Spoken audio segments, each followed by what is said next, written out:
At first, it was faint, tap, tap, tap, like footsteps behind the bus. Night was quiet.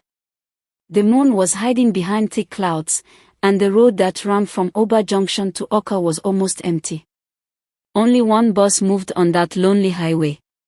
It was an old bus, painted blue and white, with rust on its doors and broken windows patched with tape. The bus was full of tired passengers, each holding their bags close. Some were dozing, some whispering, and some simply staring into the dark night through the cracked glass. The driver, Oki, was a short, fat man with a round face. He loved night journeys. At night the road is free, he always said. No police, no traffic, just street movement. But tonight, something felt strange. The bus was slow, too slow. It dragged itself as if carrying a heavy load. Oki pressed the accelerator, but the bus made a loud coughing sound, like an old man struggling to breathe. At the back, a young woman complained. "Driver, are we not near Omunia? This bus is moving like a snail." Oki forced a laugh, though his hands were shaking on the wheel. "Auntie, don't worry. That's how this bus behaves sometimes." But deep inside, Oki was worried.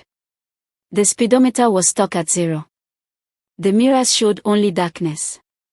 And the fuel gauge kept jumping from full to empty, as if something invisible was playing with it. Then it began. At first, it was faint, tap, tap, tap, like footsteps behind the bus. Oki frowned and checked his mirrors. Nothing.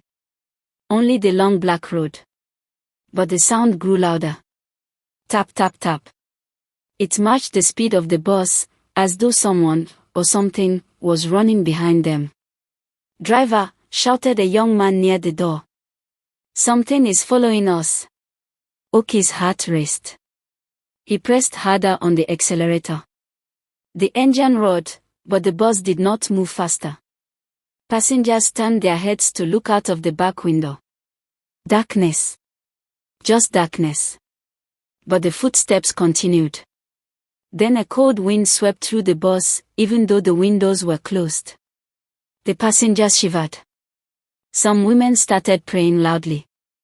And then, shadows appeared, long and thin, crawling across the roof of the bus like black snakes. The old man in front, with a white beard, whispered in fear, "I warned you about night journeys on this road. This is the hour of the hunters."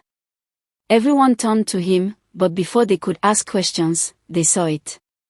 A figure appeared on the road behind the bus.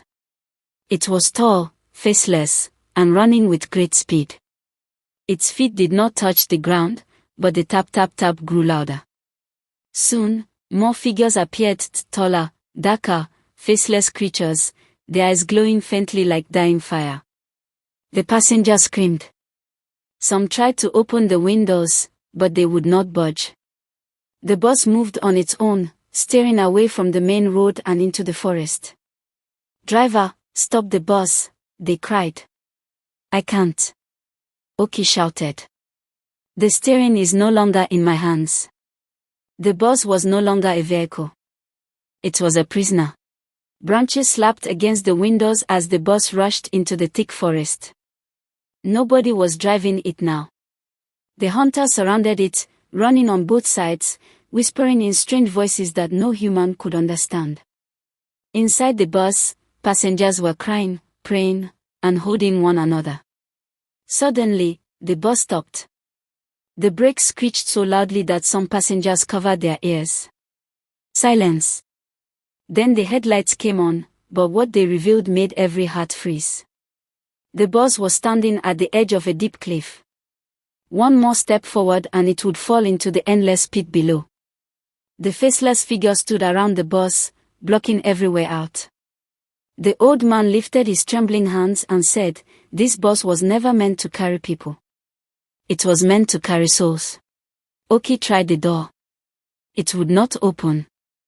The passengers tried the windows. None would move. They were trapped. The engine suddenly roared to life, though no one touched the key. The bus shook, like a beast waking up. The faceless hunters pressed their hands against the sides, and their whispers filled the bus like smoke. Some passengers fainted. Others shouted the names of God. And then the bus moved. Slowly, carefully, it rolled forward. The passengers screamed, begging for mercy. But the hunters did not listen. With one final roar, the haunted bus leapt off the cliff, disappearing into the darkness below. Nobody was ever seen again.